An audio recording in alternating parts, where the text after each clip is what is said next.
दो अंधे लड़के अपनी अपनी कारीगरी में सफल हो चुके थे।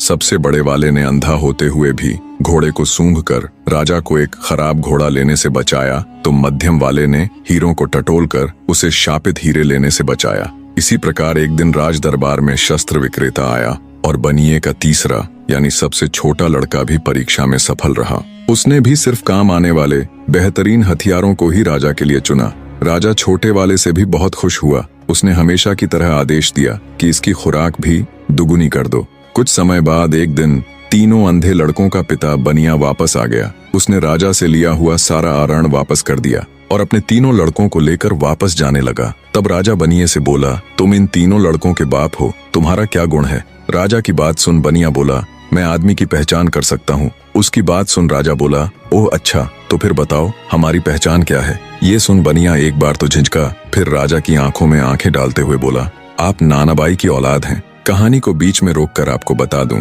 कि उस समय समाज में जाति और पेशे के आधार पर ऊंच नीच का बहुत भेदभाव होता था।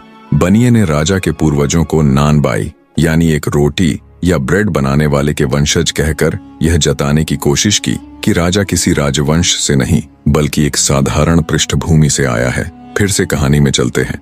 आगे बनिया बोला, जब भी मेरे लड़कों ने अपनी अद्वितीय पहचान दिखाते हुए कोई अद्भुत कार्य किया तो आपने उन्हें कोई पुरस्कार न देकर हर बार उनकी खुराक यानी खाना ही बढ़ाया है। इतना सुनते ही राजा के पूरे तन बदन में आग लग गई। क्रोध में अंधे राजा ने हुक्म देकर न सिर्फ बनिए को बल्कि उसके तीनों पुत्रों को भी मौत के घाट उतरवा दिया।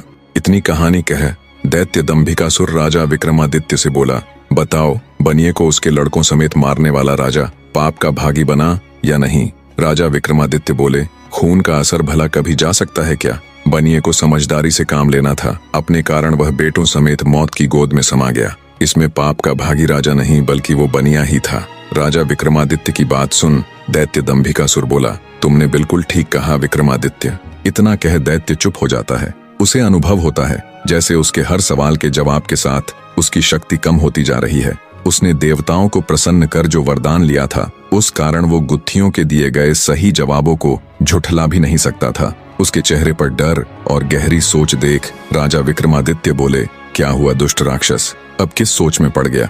इतना अगर तू पाप करने से पहले सोच लेता तो आज इस दिन की नौबत ही नहीं आती। अपना अगला सवाल पूछ पापी दानव।